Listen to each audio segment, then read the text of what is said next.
is a skeleton leaning out of the shadows, seeming to whisper secrets into the ear of a flayed, skinless corpse, while resting a bony hand on its raw muscle.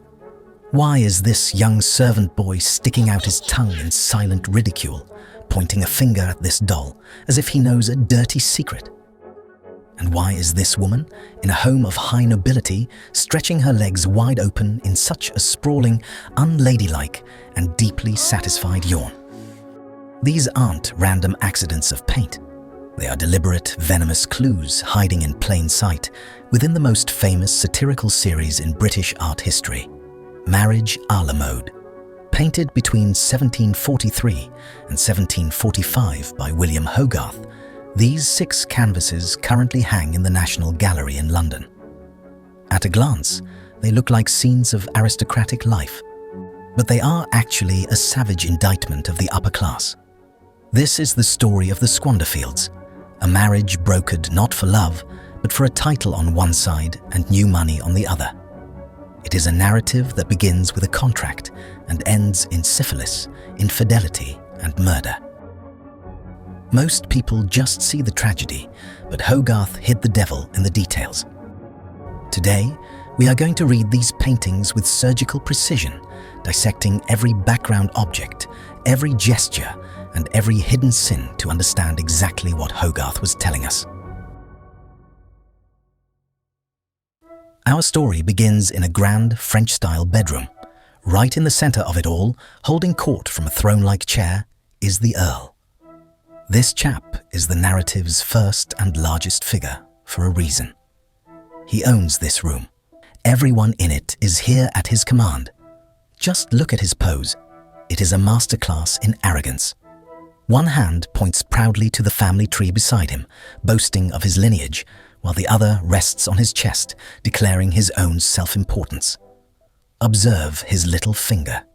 It is affectedly crooked, drawing specific attention to the signet ring he wears, the very ring needed to seal this business deal. But look at his eyes. They gaze off into the middle distance, utterly indifferent to the contractual drama unfolding right under his nose.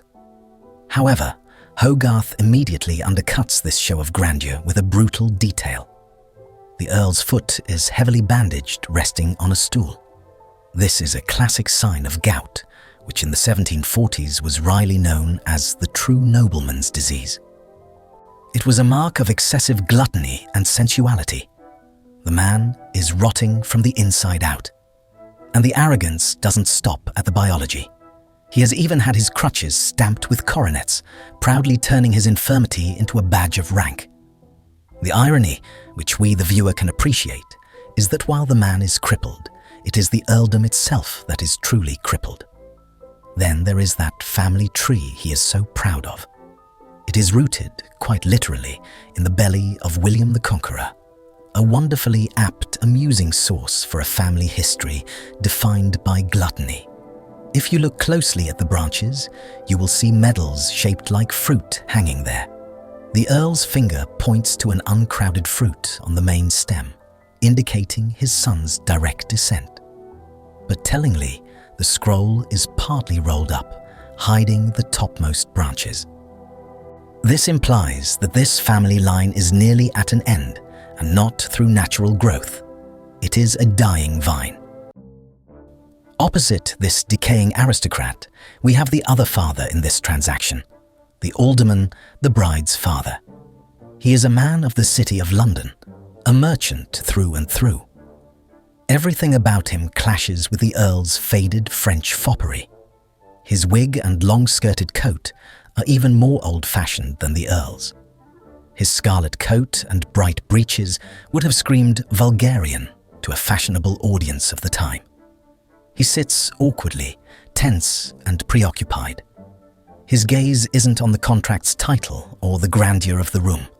It is fixed obsessively on the mortgage deeds and the pile of money on the table. His expression is lugubrious. He looks deeply unhappy about parting with so much cash.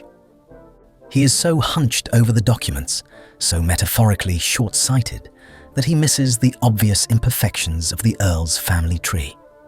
Even worse, he misses the glaring patch on his future son-in-law's neck. he is buying a damaged title with good money. On the floor by his money bag, Hogarth has placed a single forgotten coin. It is a small but brilliant touch of carelessness in an otherwise obsessively careful man. Between these two fathers performing the literal exchange is a sour-faced broker. His plain clothes and lack of a wig mark him as significantly poorer than the others. His eyes stare and his mouth hangs open, awed and envious of the massive sums of money sitting before him. He is very much the alderman's creature, hired specifically for this occasion. Just behind the Earl stands his lawyer, identified by his coif wig and gown. He looks out the sash window, seemingly redirecting the Earl's gaze.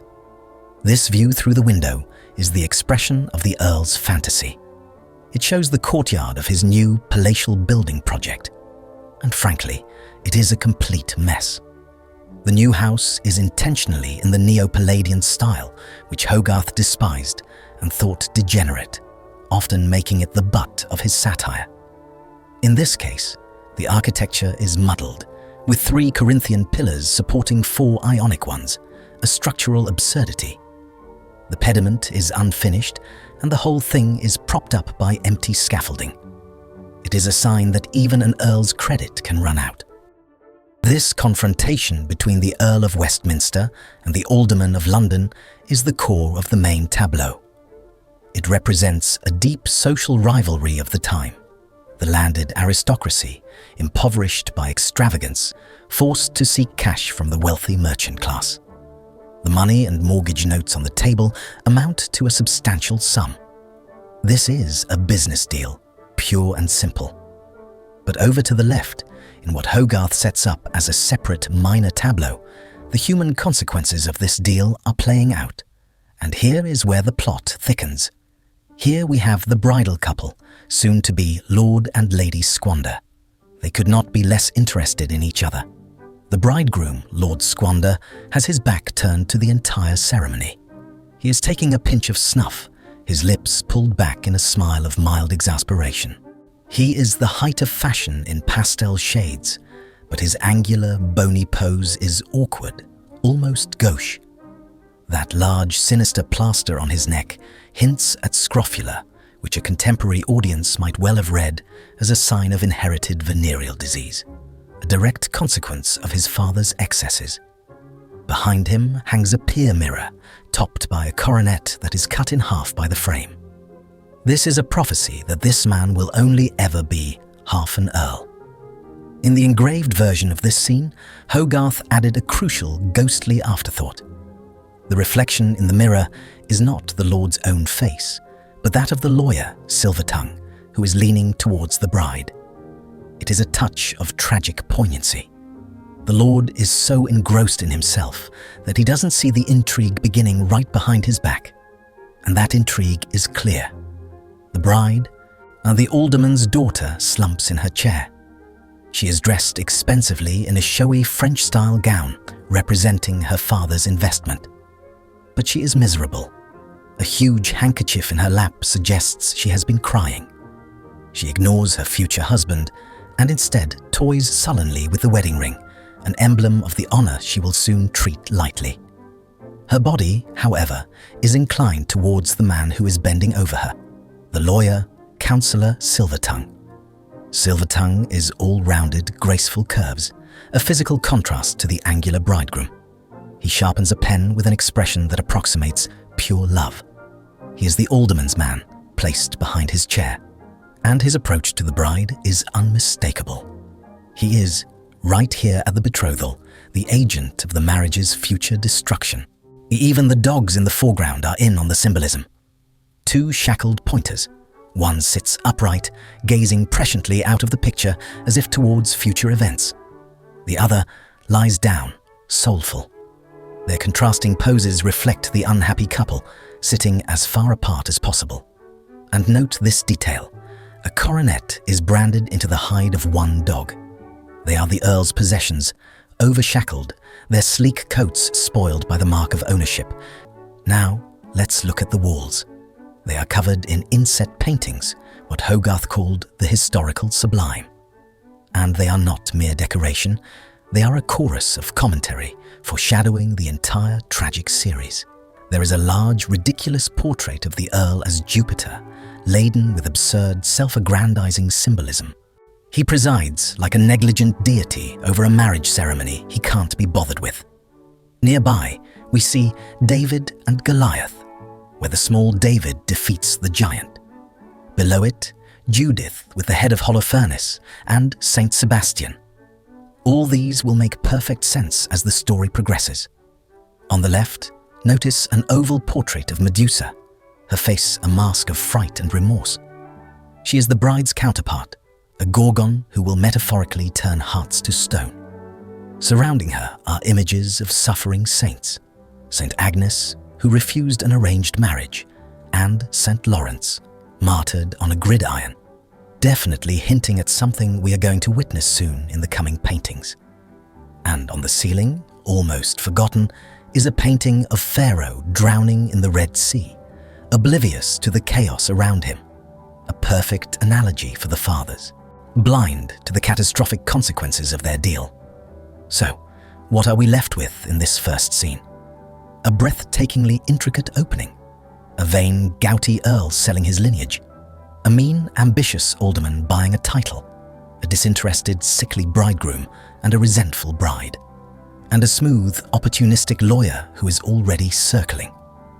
It is a world of flawed magnificence, where every character is marked by physical or moral decay, and where every painting on the wall whispers the terrible end of the story they have just begun. The real story is only just beginning. We jump forward in time. We are in the couple's drawing room early one afternoon. The clock on the wall says 1:20. But look around. There are candles burning in broad daylight. This is a classic Hogarthian clue that something is out of joint. This isn't a romantic morning after scene. Far from it. Our story really begins with the husband, Lord Squander. He has just stumbled home after a very long night out. He's still got his hat on and his sword by his side. He is slumped in his chair, utterly spent. The brilliant observer Lichtenberg described this pose perfectly. Nothing in him holds together by inner force. He is a puppet whose strings have been cut. Waistcoat, stockings, hair, everything just hangs on him. His empty hands, once full of money, now find nothing to do but offer melancholy support for his heavy, leathery arms. His gaze doesn't even make it across the room. It is turned inwards into a deep, domestic gloom. He is thin, lanky, and his outdoor clothes look absurd in the midday drawing room. His face, as Hazlitt noted, is the colour of the yellowish marble fireplace. He is the picture of fashionable exhaustion. And look at the symbols Hogarth plants on him. In his pocket, stuffed carelessly, is a mop cap with a blue ribbon. That is Hogarth's semi-personal emblem for an unfaithful husband. He can't even be bothered to hide the evidence. The ribbon, blue like those worn by unmarried women, tells us exactly where he has been. Then there is his sword. It is a beribboned dress sword, not a practical weapon, and it has been broken in its scabbard, probably from a stumble. This is a classic emblem of sexual inadequacy. It comments on his lack of interest in his wife here, and even anticipates his later preference for, shall we say, less demanding company. Now, let's turn to the wife, Lady Squander. What a contrast. Where he is slumped, she is stretched. She is warm with the adventures of the night, as the poet of the day put it, and supremely at home. She glances sideways at her husband from under lowered eyelids, a covert, appraising look. Her upraised fist makes her stretch seem almost a challenge to his exhausted state. There is enticement, amusement, and mischief here. Her dress is telling. She is in a pale gold dressing jacket, usually worn only in the bedroom, without her hoops, her lacings uncovered, knees apart. For the time, this was immodest in front of servants. She is sensual and self-satisfied. Look at her hair. The tight ringlets from her wedding are out of curl. She is handsome and shameless, challenging her husband's fastidiousness. In her hand, she holds a small pocket mirror, her semi-personal emblem to balance his mop cap.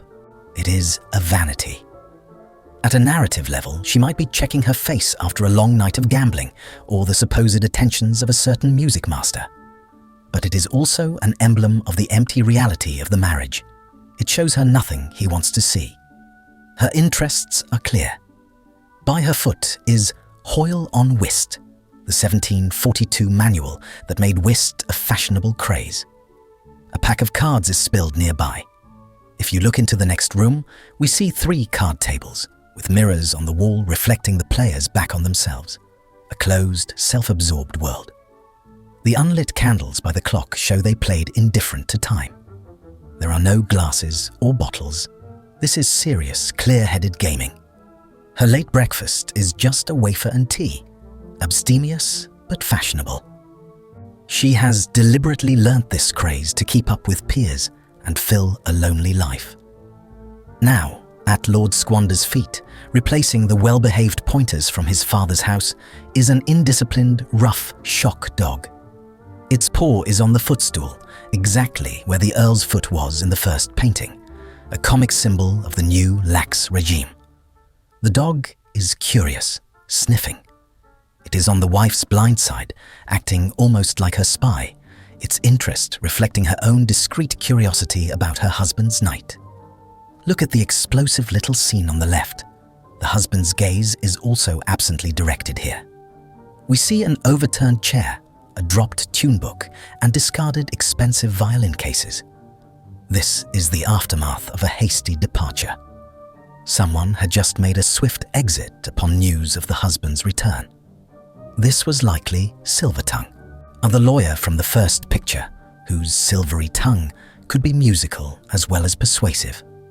The fact it hasn't been tidied away could be carelessness, or it could be the wife's subtle, challenging answer to her husband's own obvious infidelity. Leaving the room, we have the steward. He has just presented the accounts and been utterly ignored. He departs with a look of clear disapproval. He is a fascinating figure. In his pocket is a book titled On Regeneration. This is the famous sermon by the dissenting preacher George Whitefield, who preached a doctrine of spiritual rebirth.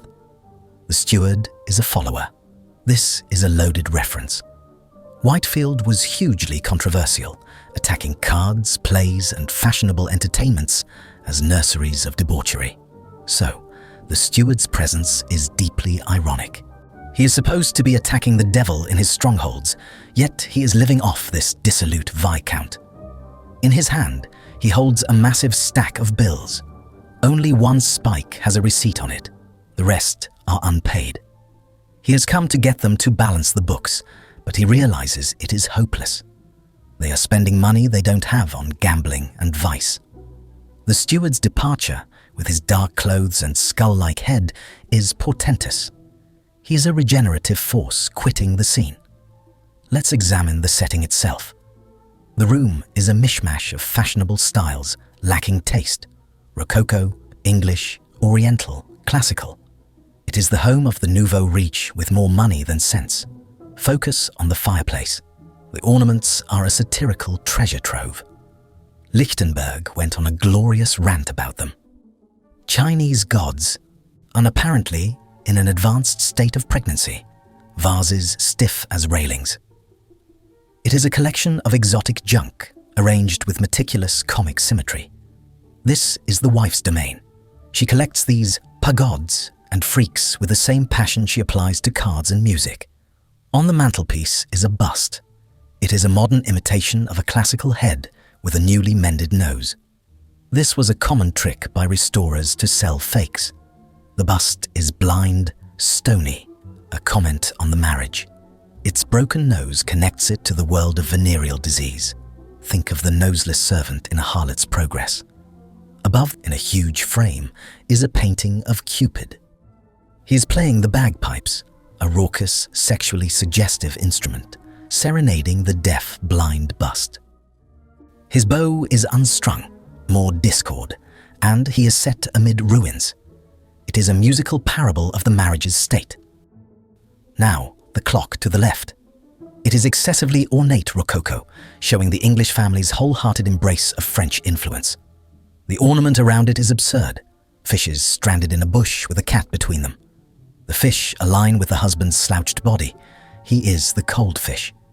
The cat sits upright, smiling, like the wife, a feline comparison. The largest pagode smiles in the shadows. This whole ensemble is a visual chimera, a monstrous comment on the situation below. In the gaming room, 5 inset pictures hang.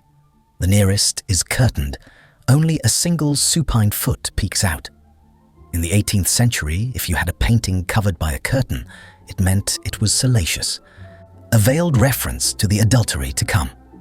Next to this erotic image are paintings of the 4 evangelists, religious icons often identified as St. Matthew, St. Andrew, Mary Magdalene, and St. Paul. They have hung their smut right next to the saints, showing zero taste, zero morality, and zero respect for tradition. They just collect things because they are expensive. This sequence of saints comments on the narrative: veiled sexuality, debt, repentance, and treachery. Finally, there is a servant, leaning on a chair, mouth wide open in a massive yawn. He is lazily trying to tidy up the room, but he is exhausted. Now we are in the laboratory of a rather dubious medical man, and this entire situation is a direct, a grimly funny consequence of Lord Squander's behaviour. He is right at the front again, but this time he isn't alone in his folly. Let's start with his lordship himself. His previous discontent has shifted. He is oddly vigorous here, his clothes are neat again, and he is wearing a warm brown coat, a stark contrast to the cold blues of before. His mood is almost playful. He has got a tight grin on his face, and his eyes sparkle with a foolish energy. He is making his only truly aggressive gesture in the whole series, but it is a joke. He is brandishing his cane, not to hit, but to gesture towards the doctor from a safe distance. The angle of that cane is ironically mirrored by the narwhal tusk on the wall behind him, an emblem of sexual prowess that now mocks his predicament. And what is that predicament? The disease. He is fastidiously offering a box of pills to the doctor, just as he once held his snuff. Another box sits on the chair pointedly in front of his groin, spelling it out. He is complaining the cure hasn't worked. Now, standing just beside him, is the fellow sufferer, his mistress, the common miss. She looks woeful, with a handkerchief, but look closely. She isn't dabbing her eyes. She is holding it to her lip. It hints at a syphilitic sore. She is holding a third box of pills, as if to say they haven't worked for her either, and she is suffering for it. She is dressed in aspirations far too big for her. An old-fashioned, oversized blue cape, brocade skirts, a cambric apron, all likely cast-offs bought with Squander's money, trying to look the part of a high-class courtesan. A watch hangs from her waist. The husband treats his mistress with a care he never showed his wife. Dominating the center of the room is the taller woman. She is a dramatic spectacle in enormous hoops with an absurdly dainty cap and a red apron against stark black. And crucially, her bodice is cut low enough to reveal a mark on her chest, a brand or tattoo of initials made with gunpowder, the sign of a convicted prostitute. She is often mistaken for the quack's wife, but she is more likely a procuress, a successor to someone like Mrs. Needham from A Harlot's Progress. She probably procured the young miss for the lord, and she has just snatched up a clasp knife. Why? It seems to be a knee-jerk, exaggerated response to Lord Squander's complaint. Perhaps an aside blaming the disease on the girl she sold him. But look at her posture. Only her head is turned to him. Her body faces away. The knife is only half open, and the blade points at the doctor. It is more a gesture of dismay than real threat, a mock heroic contrast to the Lord's own semi-playful brandishing. Now, the star of this wretched show, the quack doctor, Monsieur de la Pilule. He is a squat, bow-legged, nearly toothless old man in a coat that exaggerates his narrow shoulders and wide hips. His own full-bottomed wig, symbol of sagacity, hangs uselessly in the cupboard. He is polishing his spectacles. This is the inspection, after all. His expression is one of scorn and derision, a hypocritical grin for a complaint he finds beneath him. His name is a jab at a real, famously arrogant French doctor in London, Jean Mizaubin. Hogarth hated the French for some reason. This man's laboratory is a world in itself, and we need to take a tour. This isn't a slapdash quack's den. It is purposefully, expensively equipped. The narwhal tusk, a unicorn horn substitute, was a hugely expensive aphrodisiac. There are mummy cases. Mummy was believed to restore life. Lord Squander has spent a fortune here, to no avail. There is an overlarge gilded head with a black pill in its mouth, a shop sign model. But this quack is so successful, he doesn't need a shopfront anymore. He keeps it as a curio. Inside the cupboard, a dark drama plays out on a tiny scale. A flayed anatomical model stands rigid, while a skeleton leans in, whispering amorously and running bony fingers over the muscle man's groin. It is a grim prophecy.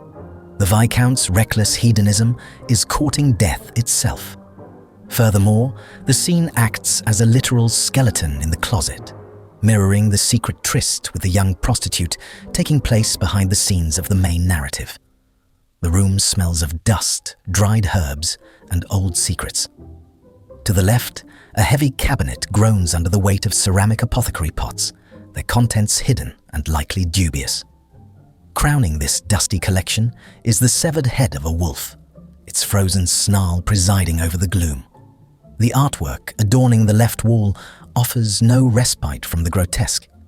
It displays a gallery of aberrations, a portrait of a man with his face sunken deep into his chest beneath the gaze of two withered mummies, hanging beside the unnatural visage of a two-headed hermaphrodite. A chaotic museum of medical horrors and oddities is tacked to the wall and scattered atop the furniture. A glass urinal catches the dim light, flanked by a massive femur. There is an alchemist's tripod, skeletal and iron, and resembling nothing so much as a gallows tree waiting for a neck. The debris of history lies here: a broken medieval comb, a tall Jacobean hat vividly red against the shadows, mismatched shoes from a forgotten age, and the rusted remains of a spur buckler, sword, and shield. Even the ceiling offers no sanctuary. Suspended above, a stuffed crocodile swims through the stale air, a large ostrich egg dangling beneath it like a strange fossilized pendulum.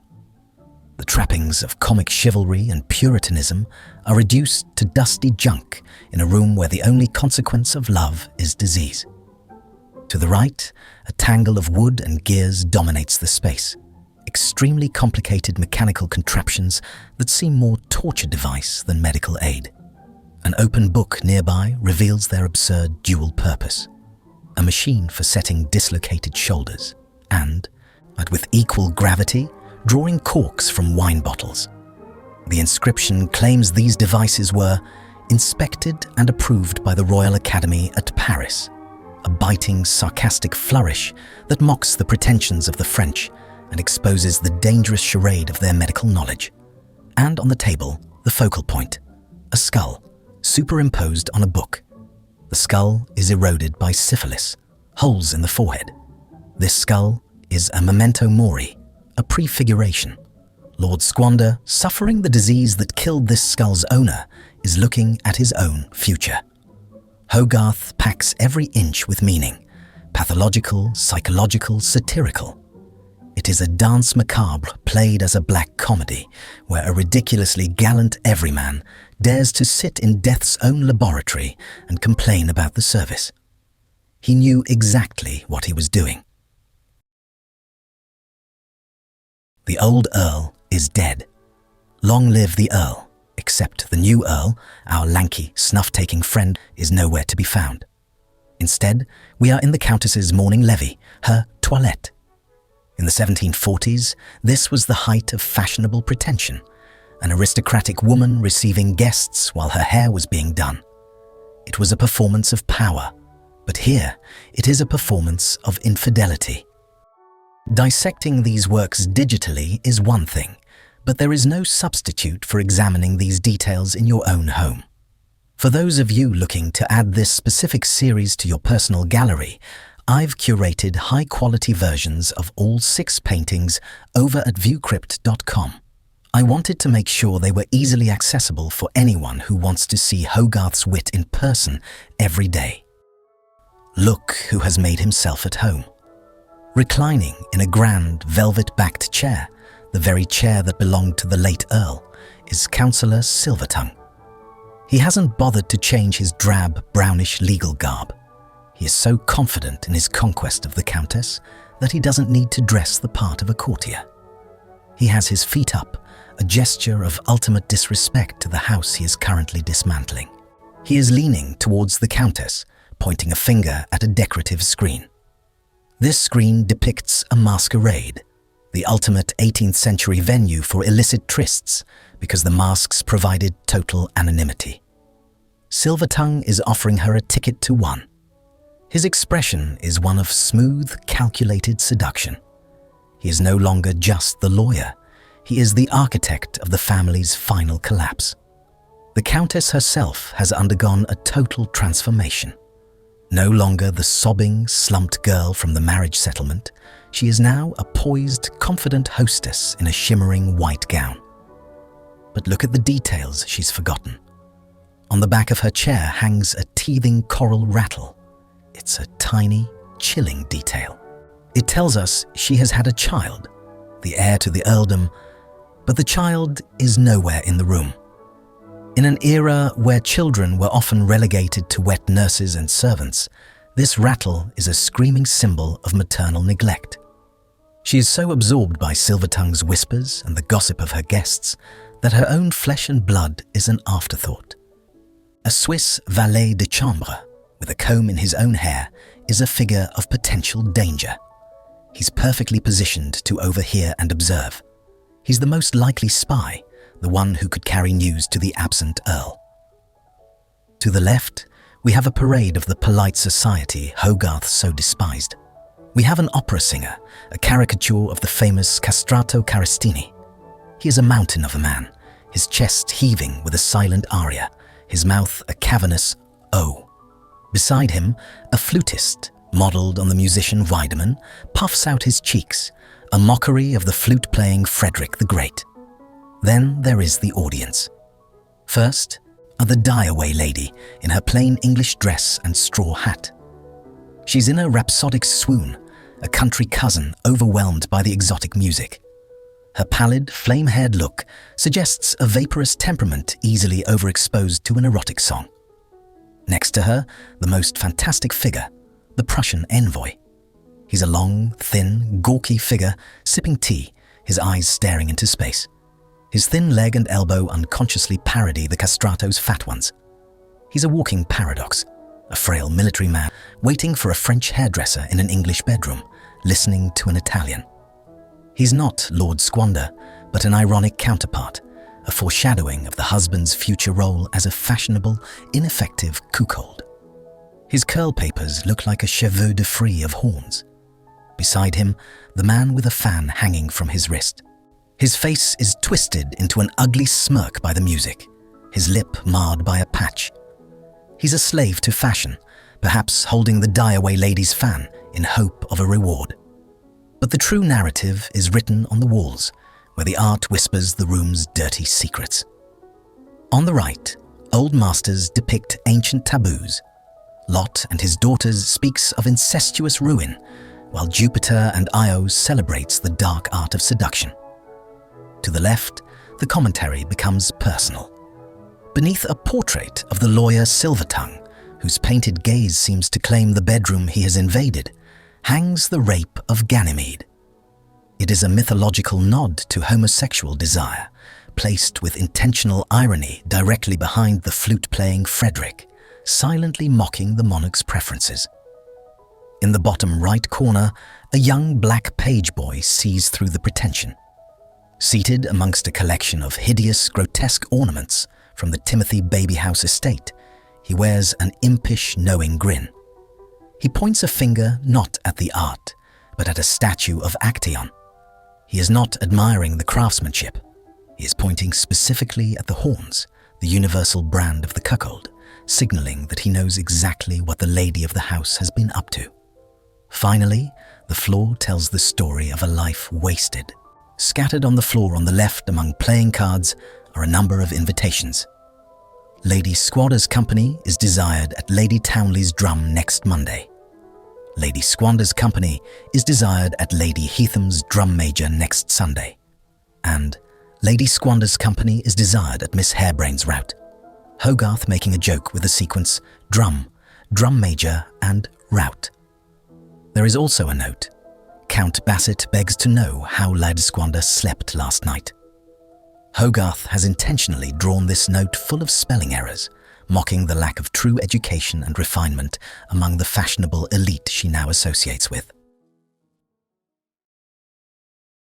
The scene is a shabby room in a Bagnio, one of those discreet London establishments that rented rooms by the hour. The drama has just peaked. Lord Squander, the Earl, is mortally wounded, staggering backwards, his hand grasping at a small table for support. His wife kneels on the floor, hands clasped in a gesture of remorse. Or is it fear? And over by the window, the lawyer Silvertongue, her lover, is scrambling half-dressed, trying to escape. The door's been broken in, and in the doorway we have an audience. The master of the Bagnio, a portly constable, and a watchman lurking with his lantern. First, the backstory. According to the narrative, the lovers, disguised, met at the opera house before coming here. They'd been in this locked room for some time. Note the well-burnt candle. Lord Squander, likely tipped off, has burst in, forcing a duel with matching épées he brought for the purpose. But it's backfired spectacularly. Silvertongue took unfair advantage of his opponent, fighting with the light from the fireplace behind him and in the Earl's eyes. Now to the Earl himself. Hogarth places him center stage, spotlit by the fire. His expression is one of acute bodily pain, but interestingly, his face has a healthier glow here than elsewhere in the series, suggesting his physical decline was just a factor, not the sole cause of his defeat. His pose has been criticized as stagey, even unnatural. But think of it as Hogarth capturing the awkwardness of a real collapse, not a graceful artistic convention. He's an awkward man in life and in death. And notice his head, framed by the mirror behind him. That's intentional. In the first picture of the series, that mirror reflected his future murderer. Now, as he dies under the emblem of Venus on the mirror's frame, it's as if the mirror is consuming him, a fitting end for a narcissist. Lady Squander is a study in fallen grace. Her disguise, a domino cloak and a curtain mask, is tossed aside. The crumpled clothes and simple cap make her a pitifully domestic figure in this sordid setting. Her theatrical kneel seems more about impulsive fear for herself than genuine sorrow for her dying husband. Silvertongue is reduced to a frantic outline, clambering towards the window in little more than his shirt. His plain clothes were never about vanity. He's being punished for presumption. He's the eternal visitor, rootless, and now his fate is sealed. His dagger-like pen from earlier pictures has turned into a very real sword, and it's led him here. Let's talk about the room itself, the Bagnio. It's shabby. The overall seediness comments on the tawdry reality of Silvertongue's chosen romantic setting. The inset pictures on the walls are loaded. First, a portrait of a harlot, often called Moll Flanders. She holds a squirrel, a contemporary catchword for a prostitute, and a parrot, hinting at how scandal chatters through the city. She's a parody of fashionable portraiture and represents a hardened professionalism that Lady Squander lacks. Behind her, painted directly on the wall, is the Judgment of Solomon, a biblical tale of disputed parenthood and threatened family, bizarrely apt in a brothel. It's a crude mural, but thematically key. Above the door is St. Luke, the evangelist, eagerly observing like a news reporter. Saints appear throughout the series. But here, St. Luke is almost comically attentive amidst the panic. Now, we come to the objects, Hogarth's visual language. Starting on the right, the lovers' discarded shoulder capes. They're arranged as if whispering, a more intimate tête-à-tête than the lovers themselves managed. A line leads from them past the Earl's falling sword to a pile of overturned objects on the left. That pile is a symbolic still life. The wife's hooped petticoat, mask and slippers resemble a collapsed doll turned inside out, playthings abandoned, leaving only grim seriousness. Now, the master stroke, the shadow. A huge shadow of fire tongs stretches across the floor. It recalls the hairdresser's tongs from an earlier picture and now resembles the Earl's long legs, a comic image of his suffering. Silvertongue's dropped sword passes through the bow of this shadow, a ghostly reenactment of the wound and a literal foreshadowing of the lawyer's own execution. This is the sixth and final act of the series, and it is, frankly, a masterpiece of silent, devastating commentary. The Countess, Lady Squander, is dead. Not from grief for her dead husband, mind you, but by her own hand, having just received news of her lover Silvertongue's execution. She's slumped in her father's big armchair, a symbolic prison of his possession, having taken laudanum. And around her, the show goes on. Let's meet the cast. First, the catalyst of the chaos, over on the left, a hungry mongrel cur. He's not just a dog. In Hogarth's world, animals often assume human roles, and this one is the Earl's tyranny finally coming home to roost. The well-bred pointers of the aristocracy have been replaced by this scrawny underdog who now dares to steal the alderman's dinner. He represents a kind of triumphant meanness, his daring suggesting his master is more fallible than the tyrant Earl ever was. Speaking of which, his master, Alderman the Father, the only character who seems to be thriving. He's been turned to face us full on, his expression not one of grief, but of stony, practical contemplation. And what is he contemplating? The careful removal of a jeweled ring from his daughter's finger before the body is cold. Careful Daddy, as the poet calls him, has learned from his earlier mistake of overlooking a coin. He won't overlook this. Look at his feast, a single place setting, a boiled egg, some crusts, and for later, a miserly, undressed pig's head, festive food stripped of all festivity. He even drinks water from a ceremonial loving cup. The message? He is generous only with what is cheap. His chair is clumsily mended, a sign of his meanness, and he wears 3 coats indoors, growing physically colder as his stature, built on others' suffering, grows. Now, the supporting roles. The imbecile servant in an ill-fitting, melancholic green and yellow livery, coat too big, buttons missing. Short of buttons was a saying for someone not quite sharp. He's the one presumably sent to buy both the laudanum and Silvertongue's dying speech. His shocked, empty face is the final realization of the Gorgon stare we've seen hinted at throughout the series. Then there's the apothecary, an achondroplastic dwarf, identified by the syringe and bottle in his pocket. He's scolding the servant. An old woman, plain and toothless, awkwardly holds the child. She's there to make the satirical point that a servant shows the infant more care than its grandfather, and the child itself.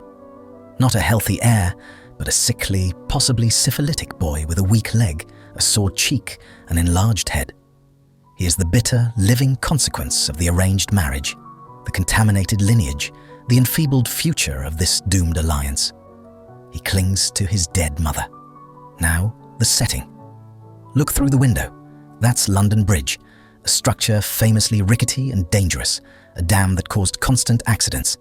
Its inclusion is genius. It's outwardly grand, but inherently faulty, just like the Earl's Palladian folly in the first picture. It comments on the unsound foundation of the marriage itself. And tragically, Lady Squander dies within sight of where her lover's head might be displayed on a spike. On the wall, the alderman's art collection speaks volumes. a vulgar portrait of a peasant relieving himself, a deliberate, crude rebuttal to the grand portrait of Jupiter in Picture 1.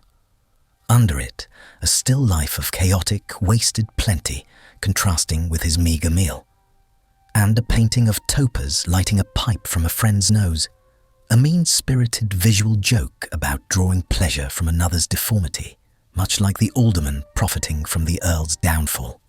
On the floor, the key plot devices, the bottle of laudanum and Silvertongue's dying speech, a hint of defiance fitting his character. Its heading has 3 emblems: the Tyburn gallows, flanked by what might be a saintly bust of the Earl, and a horned devil for Silvertongue. The grand aristocratic ideals that opened the series have decayed into this: domestic trivia, meanness of spirit, and a quiet, greedy triumph of the city over the West End. It's a Pyrrhic victory, viewed with Hogarth's utter contempt. And with that, the series closes. Not with a bang, but with the careful, heartless removal of a ring. So we come to the end of the dissection. Marriage à la mode. Marriage in the fashion of the day. Syphilitic, unfaithful, and ultimately doomed. Looking back at the full series, I want to hear your take. Do you think the Viscount and the Countess were truly villains in this story, or were they just the victims of their father's ambition? Let me know who you blame in the comments.